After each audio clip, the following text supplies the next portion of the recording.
Welcome everyone, Aimer here again with another Alliance Conquest review. This time I'm going up with my friends in BWF, and we are against the TXU Alliance. So here we are, just about to get ready to get started here. We've got 69, they've got 47. That's they've got some whales. It's a pretty even matchup, I would say. Always hard to tell a little bit until the action gets going as to exactly how things are going to shake out. Okay, so we've gotten off to a good start here. We've taken 3 of the buildings. We've got our outposts, the 2 towers. They got their outpost. That's pretty good. Looks like my colleagues did the smart thing and took the buildings with 75% speed ups. I mentioned that in an earlier video, that's really important. Using the free speed ups is not going to do it. That's best for reinforcing buildings. So let's skip ahead a little bit to where we're going to get the ports opened, and let's see how that goes. Again, it's really, really important to use those 75s, of course, for the ports. I think everybody knows that. Here it looks like we've got 2 people going for our port, which is smart, because you never know. Anybody's game may glitch. Somebody might not, click the button at exactly the right time. So oftentimes I think it's better to be safe than sorry with the ports. Attack the mother tower unsuccessfully. Not exactly sure what they were thinking there with that, because I see a lot of arrows going back, which is really weird. So yeah, I really don't know what to make of it. At this point, I mean, looking at the board, we're thinking, and the other alliance is almost certainly thinking, that now we've got our port filled. The other alliance has also got to be thinking that now it's time to just wait and see what happens with Casterly. And here we go. Okay, Crimson Blaze, yeah, he often jumps ahead, but does it quite well. And he's taken Casterly now, so now is the time where strategies have got to come into play. Certainly on our side, we're thinking that, let's just make sure that we fill our buildings and defend them, because we've got the numbers advantage, we've got the time advantage, I would say.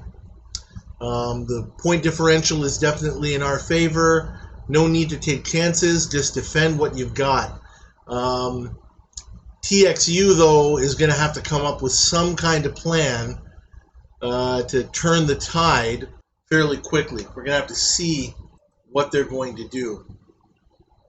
A lot of the times what I've seen at this point, obviously there's a little bit of time to wait, but other alliances would just basically go after Casterly at this point.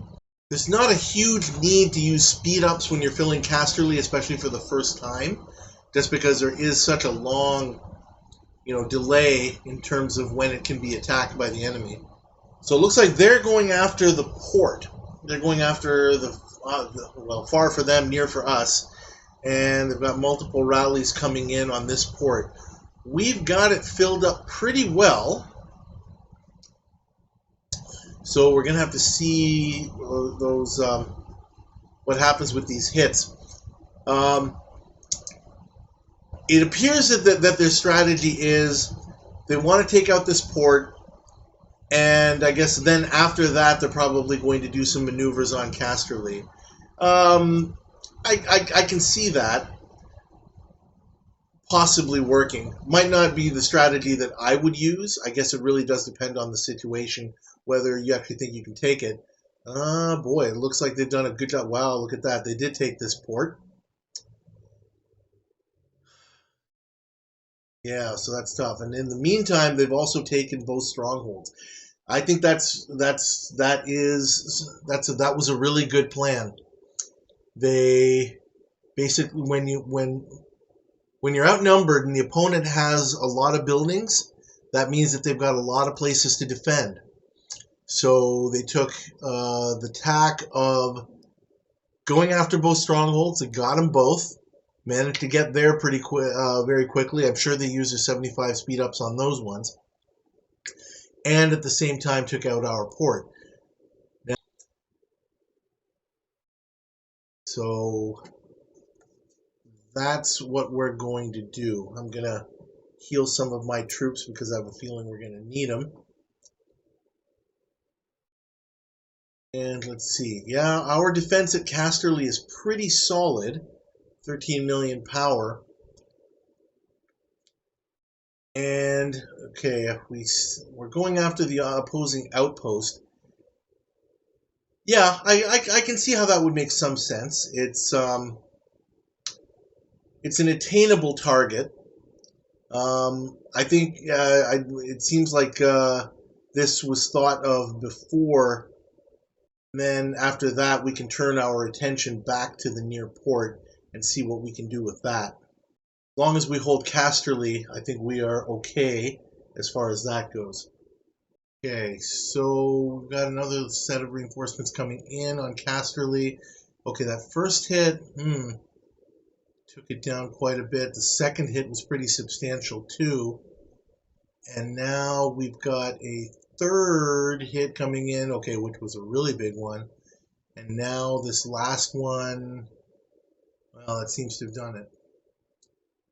Okay, so we managed to pick up one stronghold as well as their outpost, from what I see on the map. And we also have our eyes on the near stronghold coming in. So here comes the hits onto that stronghold. Let's see how that goes. Yep, that was a pretty good hit. This one should almost certainly do it. It does. Okay, so now we're holding 6 buildings. They've got 3, but they've got the important 3. At this rate, it's going to be pretty close. One thing I definitely noticed is we were not in a position to reinforce Casterly fast enough. I'm not exactly sure why that is, given that we had so many players. Perhaps in hindsight, it would have been better to not worry so much about getting that opposing outpost and wait. Yeah, I'm thinking that definitely would have been a better strategy. We should have known that they were going to take a shot at Casterly. When we knew that, it would have been better to just stop, hold back, and get ready to reinforce with everything we had. Their 2 ports are pretty strong. Casterly, not so much yet, although there's still a couple more minutes that they have in order to fill it. And now we're at the point where castles can be attacked. This is an interesting part of the battle because when you have a numbers advantage, it can actually turn into a disadvantage.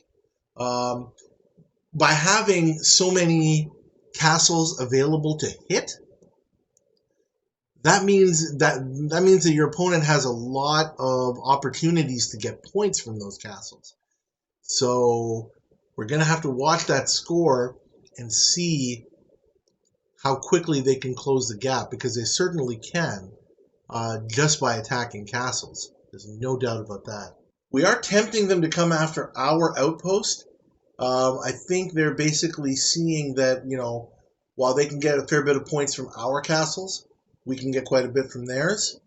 So it would certainly make it more comfortable for them if they could take the outpost back from us. Let's see if they're successful on this go, as we have some more reinforcements coming back in, and there's some more coming for after when the hits come. Wish we'd done that for Casterly, but anyway. Okay, so those hits did not do much at all.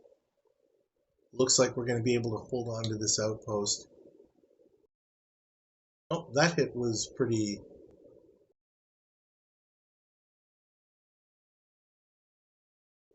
substantial. Hope we can fill it back. And now the point differential is closed. We are at about 42.5, and they're at about 30 something, 31. 6 minutes remaining. Yeah, so that gap is going to close. There's no question about that. Again, I commend them on this strategy because now all of our troops, or most of our troops, are tied to those buildings. So it makes sense for them to come after our castles. Yeah, our rallies on the port are not really doing much of anything here. Smart play. They're concentrating on the 3 key buildings, which will put them in a very good position. Less to defend, more opportunities to hit our castles. And we are spread out quite thin, and our castles are kind of sitting ducks in a sense. Now, very quickly after hitting their castle, a bunch of our castles, now the point differential, they've basically caught up. So unless we're able to turn this around really quickly, they are going to take the lead, and it looks like they may keep it. Let's see what happens. Yeah, they're able to reinforce the near port so quickly, despite the attacks from the strongholds coming in on it, that it's not making much of a difference. Yeah, at this point, unless we can take the port, there's not going to be a whole lot left for us to do. Yep, they've taken the lead. They managed to get the mother tower as well. So I'm sure they're taking the opportunity to heal really quick. Again, smart on their part. And they can just continue to reinforce their buildings every time we take a hit. Crimson Blaze is able to take it back for what it's worth, but at this point, it was close. Well played, TXU.